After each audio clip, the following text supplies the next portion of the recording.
ingeta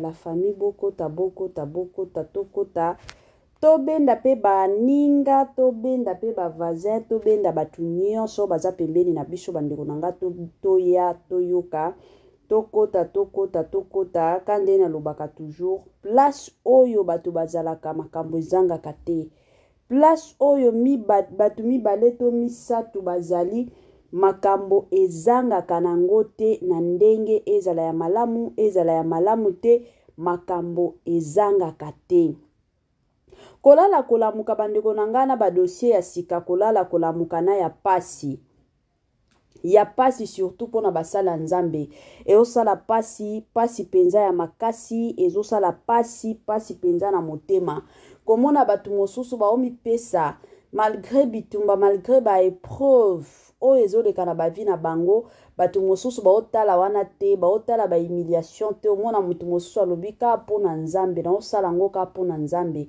mutu amipesi corps et âme ya koloba ke nasalela nzambe mais na suka biso en tant que batu biso en tant que communauté congolaise toyaka toujours na oyo ya biso toyaka toujours na makambo na biso na ndenge moko ya mabe yango bomona bato ebele bazalaki na motema ko servir nzambe mais motema wana ezalaka lisusu te to bato mosusu batika na bango pourquoi parce que amoni ke na okokana nga te surtout congolais sala musala kitoko bakoya koloba sala musala bien te bakoya koloba babiso oyo tina ndenge bomona biso tokomi lelo na ba 38 000 abonnés la famille ezalaka facilité tolalaka tolamukaka na mafinga tolalaka tolamukaka bandeko na ngana ya pasi omona mutu mosusu abengi yo kapona oyebisa yo ke oyebi kosala musala te c'est comme si soki bapesi ye micro aloba asalaka analyse ya 5 minutes soki akokoka me akoya epa na yo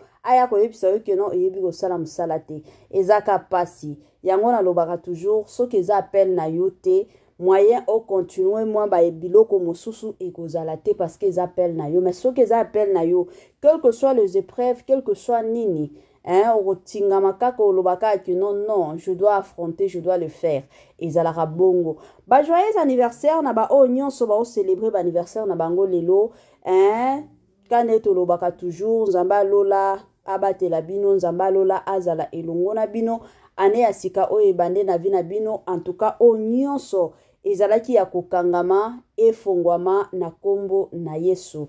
Nos sincères condoléances na ba o nyonso ba olela kande tobetaka masolo kandenge tosololaka chaque jour eza na batu mosusu peut-être biso tobeta masolo mosusu bazoyoka biso na matanga toye ko présenter ba condoléances na biso na ndenge penza ya bien pe na ndenge moko ya malamu mingi makasi. Moi courage na ba o nyonso ba oleka na ba moment très difficile. Je sais que na minito eza na batu mosusu balingi kotala ta RT alingi ata kotala iloko te mosusu aoloba na musese ya motema ke nzambe na kufa ta kufa. Congolais partout oyo ozali na monde entier offre oyo ezali spécial pona yo parce que ozali mwana mboka mabele ya mboka batekelaka ngo bapaya te Congolais tala mabele oyo ezali komonana ezali plat à 3 minutes ya boulevard Lumumba route nationale numéro 1 awa na kati ya Maluku à quelques minutes ya péage ya Menkau oza mobimba na $750 ya pamba ozui 15 mètres sur 20 na yo y compris les documents administratifs na kati donc okozwa ba documents ya quartier okozwa ba documents ya commune okozwa tous les documents possibles oyo esengaka mutu azwa pona parcelle na ye pe oza na possibilité ya kosomba a crédit soki ozosomba plus. Ah oui, tolobaki te, tolobi bien, y compris les documents. Opesi mongo na yo, oza na droit ya terrain 15 mètres sur 20, ozali na droit ya ba documents administratifs nyonso tu. Moi sensibilisation kandenge ezalaka na système moko malamu na système moko kitoko na système moko gu la famille bamapango akoteka yango wana kandenge na lobaka toujours et encore ezalaka bien en tant que parent oza na bomoi kaniselaka bana ezalaka toujours malamu en tant que mutu olia côté mosusu tiaka mwa mbongo mopanzi parce que on ne sait jamais bamapango yango yo 750 okoki kosomba na yo lupango okomi na yo kotongisaka malembe ti mokolo kosilisa kotongisa lelo oyo oza na bomoi oza na makasi me toyebi lobi te peut-être que lobi wana ozala o bakati yo lokolo o bakati yo boye o emataki ekitaki mais soki oza na place na yo yebi ke naza na mwa ndako na okendo vanda naza na mwa balocataire bafutanga na kolia na kolata makambo nyonso tu eokende bien ekozala malamu bamapango toye nango eza na $750 ya pamba osombi mwa bisika na yo ya kovanda ekozala malamu mingi. Voilà. Salut chers Bouchou, salut chers abonnés, salut chers connaissances, salut surtout les amis de Étoile Lune Inès TV. J'espère que vous allez bien. Quant à moi, je suis bien, super bien par la grâce de Dieu. Chers Bouchou, chers abonnés et chers connaissances, yalelo kandenge boyebi biso toyaka toujours et encore soki ya koloba ezali. Mais soki ya koloba ezali te moyen bongo na biso ezate moyen peto yako bete la bino masolo ezate pe ekozala te. Donc à chaque fois que bongo na biso ya sika ezali kandenge boyebi na Congo na biso makambo ya sika ezangaka nango te. Bande konanga lelo toye na sangomoko eza ya bien te eza sangomoko moi personnellement isala kinga pasi mais tango ka tokokota na mozindo nde boyoka bino moko de votre côté ceux qui osala pasi to ekosala bino pasi te. Situation na biso ya lelo makambo na biso ya lelo eza concerné surtout na la servante de Dieu la sœur Déborah Lukalu. La famille makambo eza mabe situation ekomi kokende mabe penza mingi makasi. Avant na kota na mwa mozindo ekozala mwa bien na ya nanu ko sensibiliser batu nyonso ya sika. Toyebi ke chaque fois que tosalaka ba émission ya sika batu sika pe bakotaka yango na ko sensibiliser batu nyonso ya sika. En tout cas si c'est la toute première fois ya kokota penza na chaîne na biso chaîne moko kitoko chaîne ya ba analyse somo chaîne moko ya ba information pas possible. Je vous prierai surtout de vous abonner massivement. Abonnez-vous. Cliquez aussi sur la cloche de notification pour surtout recevoir les nouveautés de notre chaîne. Aimez la vidéo, la famille, commentez et partagez. Et que ça la biso oyo penza tolobaka na biso chaque jour, chaque minute et pourquoi pas chaque seconde. Tokos Makasi. Mama 2024 Gavker to yelibino solution. Pour n'a pas problème ya trompe, fibrome, myome, kyste, règle abondante. Gavker to zalina solution. Yo oyo kota ménopause atana 65 ans na Gavker oko simba mwana. Ebongo oyo etali fertilité masculine. Ma papa to bossani binoté, faiblesse sexuelle, éjaculation précoce, insuffisance des spermes, topé agrandissement de pénis. Bossa ya mwasi et kimayo ki mobali etelemaka bien te awa yo kayango etelemi ebongo oyo etali loposo vergeture babengi nduta bouton tache acné Gavker ba produit ya solo teint uniforme na 5 jours ya pamba oteli talendenge bimi kitoko na feti tozali na gamme complet ya kopakola ya injection ya comprimé na ya suppositoire. Yeah. Ozali na problème ya hémorroïde interne topé externe papa maman kaka na 2 jours ya pamba omoni changement total.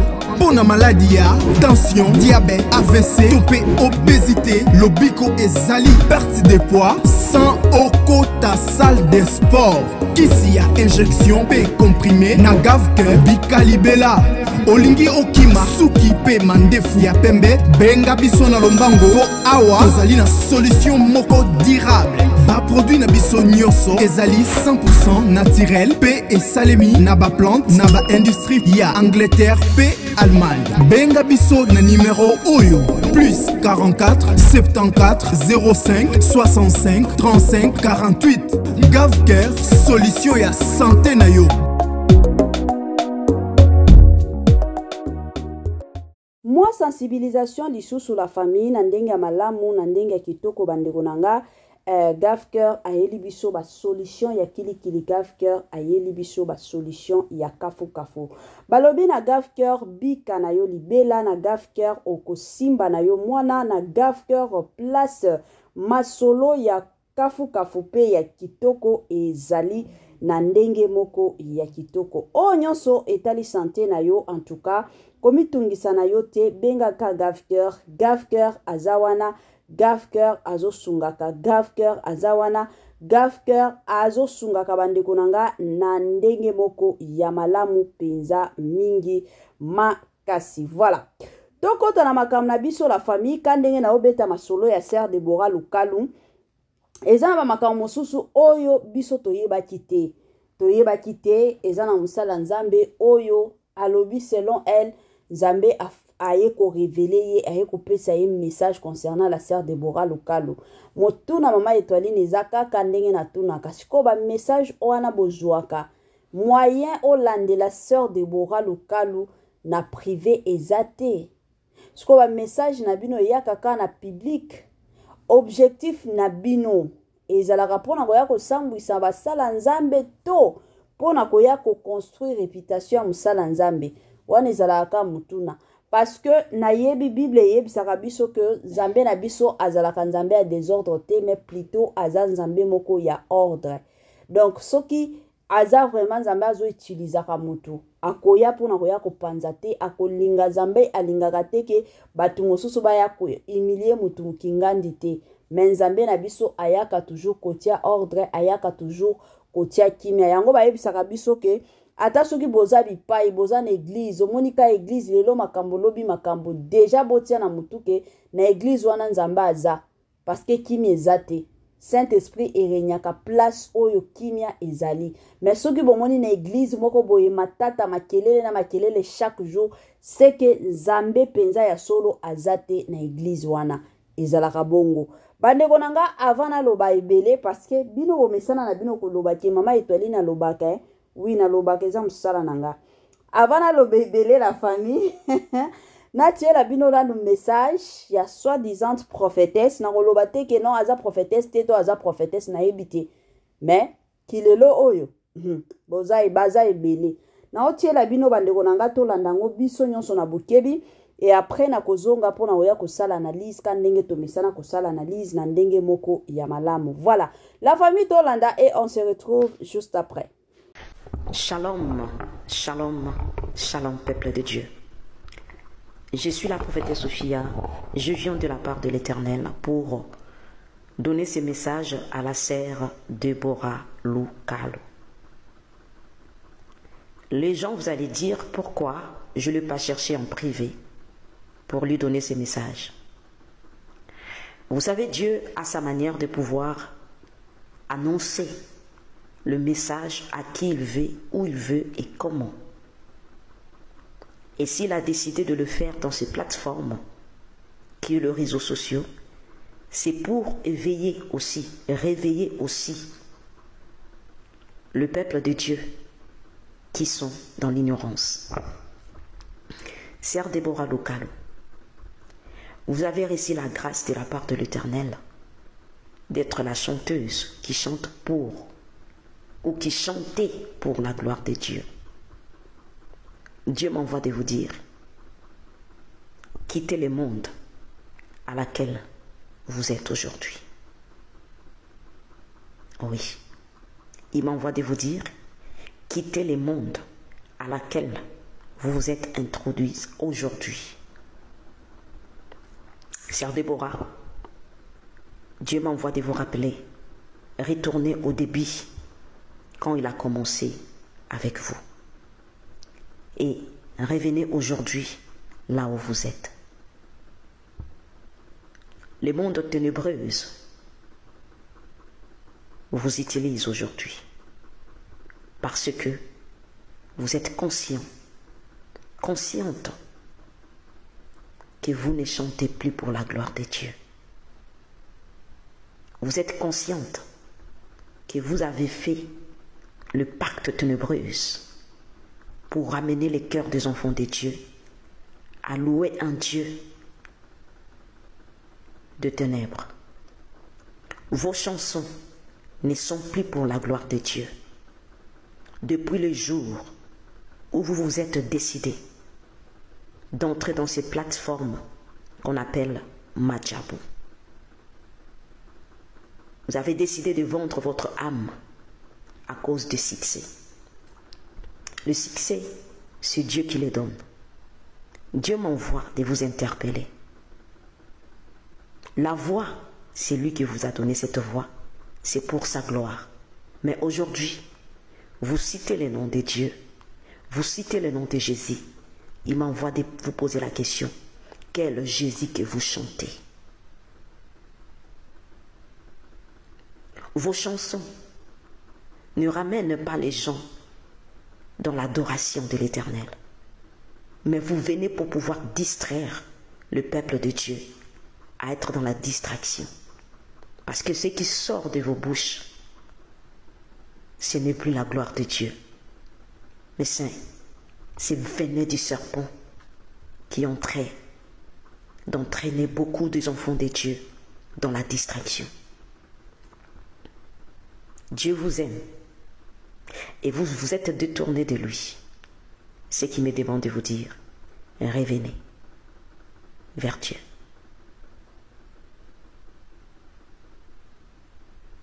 Dieu vous aime. Mais ce que Dieu me demande de vous dire, revenez vers Dieu. Vous savez ce que vous avez fait, vous et votre mari. Vous savez des contrats. Vous savez des endroits où vous êtes rendus. Vous savez avec quelle personne vous avez parlé. Et quel genre d'instruction que ces gens vous ont donné. Et ils vous ont donné les conditions que si vous quittez cette alliance, il y aura des répercussions. Mais Dieu m'envoie de vous dire, il est le seul qui protège. Il est le seul qui délivre. Le temps est venu de pouvoir le servir dans la vérité et dans l'esprit. Sœur Déborah. Sœur Déborah. Revenez vers Dieu. Revenez vers l'Éternel. Quittez cette plateforme Madjabou. C'est ça que Dieu m'envoie de vous dire. Quittez cette plateforme Madjabou avant que le pur s'annonce. Sœur Déborah, quittez cette plateforme de Madjabou avant que le pur s'annonce. Revenez vers Dieu et répondez-vous. Revenez vers Dieu et répondez-vous. Vos chansons, ce n'est pas pour la gloire de Dieu. Ce n'est pas pour la gloire de Dieu. Vous savez pour qui vous chantez. Vous savez qui est votre maître aujourd'hui. Mais ce n'est plus Jésus-Christ qui vous conduit ni qui vous dirige. Vous êtes dirigé par d'autres dieux qui n'est pas les créateurs. Répondez-vous. Revenez vers Dieu. Peuple de Dieu, Dieu m'envoie de vous interpeller. Il a mis en nous l'esprit de discernement pour pouvoir discerner ce qui vient de lui et ce qui ne vient pas de lui. Malheureusement, beaucoup des enfants de Dieu se sont laissés aller par des sentiments, laissés aller par des distractions. Quand vos chansons, ces chansons sont en train de chanter dans vos maisons, ce n'est pas pour la gloire de Dieu. Ils savent quel Dieu qu'ils sont en train de chanter. Il y a beaucoup de Jésus dans la Bible, Mais notre Jésus-Christ s'appelle Jésus-Christ de Nazareth, fils de David. Est-ce que Déborah continue de servir ce même Dieu? Non. Parce que si Dieu m'envoie de pouvoir lui dire de se repentir et de revenir vers lui, ce qui veut dire que Déborah s'est détournée de l'appel de l'Éternel. Que Dieu vous bénisse. Voilà de retour la famille. Nabandi ebele abatuto koyoka message ya prophétesse. Ebele abatuto kolandango na bukebi nyonso. Ebele abatuto comprendre ango. Kande na lobaka message ezalaki nango clair. Bon. Bande konanga kande na lobaki na ebandeli ezosalaka pasi pourquoi? Parce que Saint-Esprit oyo tobelelaka nzambe o tosambelaka azalaka nzambe moko ya ordre, azalaka nzambe ya désordre te, aza nzambe oyo akoki kolinga te ke musali na ye azala humilié te. Nayebi te parce que toyebi ke de l'autre côté Dieu parle tantôt d'une façon tantôt d'une autre. Nzambe aza nzambe oyo alobaka. Soki peut-être à Monique alobi na côté oyo peut-être à montoa yo kité. Nzambe azalaka na bandenge na ya koloba mais o na yebi. Bible o na tangaka. Nzambe na biso azalaka nzambe ya ordre, azalaka nzambe désordre te. Message ya prophétesse oyo biso nyonso toti kolanda bande konanga ekomi kosala pasi surtout na Congo na biso. Pourquoi je dis ça? Tovanda ki awe ezalaki na ma prophétesse mosusu d'ailleurs émission wana na salaki yango na deuxième chaîne nanga. Prophétesse wana ayaki lisusu kopesa prophétie pour na sœur na biso Rosini Kaiba. Yepe ka ndenge ndeko na biso oyo azoloba makambo concernant la sœur Déborah Lukalu alobaki même chose pour na sœur na biso Rosini Kaiba. To salela yango ba analyse mais toyaki ko comprendre que makambo wana esila. Na kilelo oyo ebele ya batu baoluka visibilité. Eza na batu mosusu baoluka visibilité na bango na nzela ya bien. Eza pe na batu mosusu baoluka visibilité na bango na nzela ya mabe. Na nzela ya mabe na ndenge nini baolinga baya kosambwisa batu oyo baza déjà au sommet pour que baengo bazwa ampleur. Et pourtant vie ekendaka bongo ezalaka pe bongo te. Ti lelo to ya koyeba sœur Déborah Lukalu. Ti lelo oyo Déborah Lukalu amati ya komi kuna likolo. Eza na makasi ya Déborah Lukalu te. Eza na koyeba Déborah Lukalu te nga na lobaka ngo chaque jour. Mais ezalaka grâce ya Nzambe. Eza na batu mosusu. Ndenga obota maka mwana muke deja Nzambe asi ya yebi amona ye deja ki oyo ozala star ya mboka na ye. Oyo akozala boye. Mais ils ont battu mosusu ata soki omeki okoki ko forcer dans tous les coins. Mais parce que Nzamba mona kayote olekisa tana yo pamba. Pamba penza ya makasi. Ebele ya batu depuis majabu eya. Soki totali bien tokoti na mozindo. Tokoki koloba sur 100%, 20% ya batu. O ba ondimelaka majabu. Mais 80% ya batu. Balobaka toujours que majabu wana eza ya Nzambe te, majabu wana eza boye, majabu wana eza boye. Yango na ningaka nanu na tuna, yango majabu, est-ce que boza na ba preuve o bokoki kolakisa ke réellement majabu ezalaka ya Nzambe te?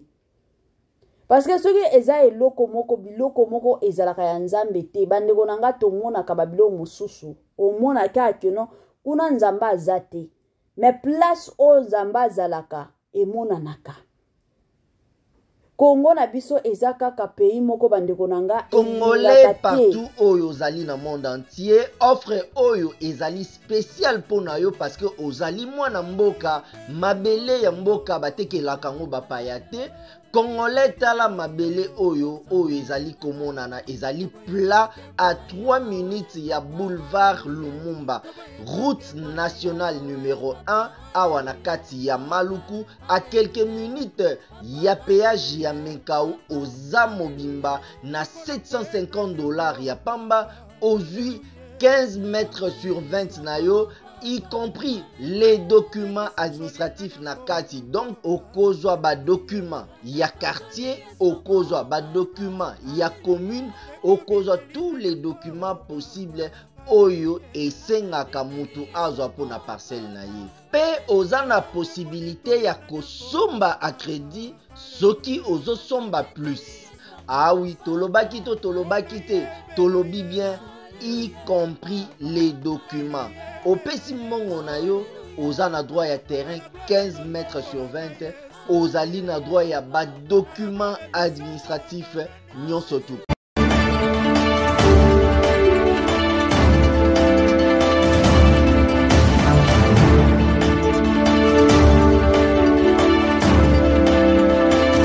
Kande na bando loba Congo na biso eza pays moko bandeko nanga elingaka te batu ba évoluer. Elingaka te biloko ya kitoko ekoma to eleka na Congo na biso. Kande tomona kana ba pays mosusu omona moi association moko boy moi organisation moko boy omona ndenge batu ya pays wana ba bando salela ngo ba publicité ndenge ba bando tombola kango pe kokumisa kango. Tomona kata ba idols ya ba Afrique du Sud, ya ba américain, la famille. Façon ba salela kango publicité, façon ba tuba kota kapona okendo tala, façon ba commentaire ezalaka. Ya kitoko bazo encourager ka kutu ba juge, bazo encourager ka bano ba oyemba, mais ce n'est pas le cas avec le Congo.